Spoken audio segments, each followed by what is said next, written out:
ଏଣିକି ମାଗଣା ରାସନ ସହ ହିତାଧିକାରୀଙ୍କୁ ମିଳିବ 1000 ଟଙ୍କା। ଜାଣନ୍ତୁ କେବେଠୁ ପାଇବେ? ନୂଆ ବର୍ଷର ରାସନ କାର୍ଡଧାରୀଙ୍କୁ ମିଳିବ ବଡ଼ ଭେଟି। ମାଗଣା ରାସନ ସହ ମିଳିପାରେ 1000 ଟଙ୍କା। ଯଦି ଆପଣ ମାଗଣା ରାସନର ହିତାଧିକାରୀ ତେବେ ଏହି ଖବର ଆପଣଙ୍କ ପାଇଁ ଅତ୍ୟନ୍ତ ଉପଯୋଗୀ। କାରଣ ବର୍ତ୍ତମାନ ସରକାର କେବଳ ରାସନ କାର୍ଡରେ ଗହମ, ଚାଉଳ ଭଳି ମାଗଣା ଖାଦ୍ୟସାମଗ୍ରୀ ଦେବେ ନାହିଁ ବରଂ ପ୍ରତ୍ୟେକଙ୍କୁ 1000 ଟଙ୍କା ଦେବାକୁ ଯୋଜନା କରୁଛନ୍ତି। ଯେଉଁମାନେ ଇ-କେୱାଇସି କରିଛନ୍ତି କେବଳ ସେହି ଲୋକମାନେ ହିଁ ଲାଭ ପାଇପାରିବେ। ଏଥିପାଇଁ ହିତାଧିକାରୀଙ୍କୁ ମଧ୍ୟ କିଛି ସର୍ତ୍ତ ପୂରଣ କରିବାକୁ ପଡ଼ିବ। ଗଣମାଧ୍ୟମରେ ରିପୋର୍ଟ ଅନୁଯାୟୀ ନୂଆ ବର୍ଷ ପୂର୍ବରୁ ଏହି ରାଶି ଗ୍ରହଣ କରିବାର ଘୋଷଣା କରାଯାଇପାରେ। ତଥାପି ସରକାର କୌଣସି ସରକାରୀ ଘୋଷଣା କରିନାହାନ୍ତି। ଅତିରିକ୍ତ ଲାଭ ଯୋଜନାରେ କେବଳ ବିପିଏଲ୍ କାର୍ଡ ଧାରକଙ୍କୁ ଅନ୍ତର୍ଭୁକ୍ତ କରିବା ପାଇଁ ସୂଚନା ଅଛି।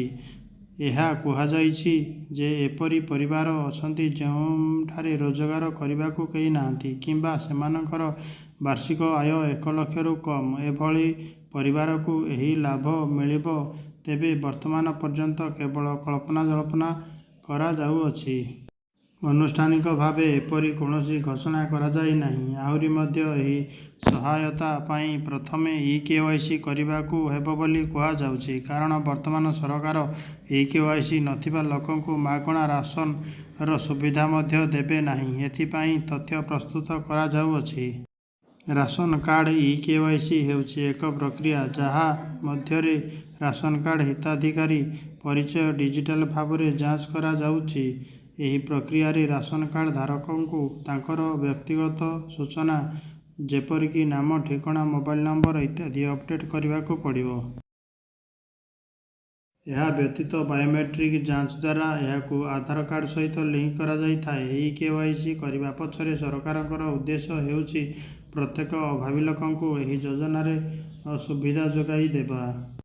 ଦେଶରେ କୋଟି କୋଟି ନକଲି ଲୋକ ମଧ୍ୟ ମାଗଣା ରାସନ ଲାଭ ନେଉଛନ୍ତି। ଯାହା ଫଳରେ ଯେଉଁମାନେ ପ୍ରକୃତରେ ଯୋଗ୍ୟ ସେମାନେ ଏହି ଯୋଜନାରେ ଲାଭ ପାଇପାରୁନାହାନ୍ତି। ତେଣୁ ବିଭାଗ ଇ-କେୱାଇସି ଆରମ୍ଭ କରିଛି ଯାହା ଫଳରେ ଯାଞ୍ଚ ପରେ କେବଳ ଯୋଗ୍ୟ ବ୍ୟକ୍ତି ଏହି ଯୋଜନାର ଲାଭ ପାଇପାରିବେ।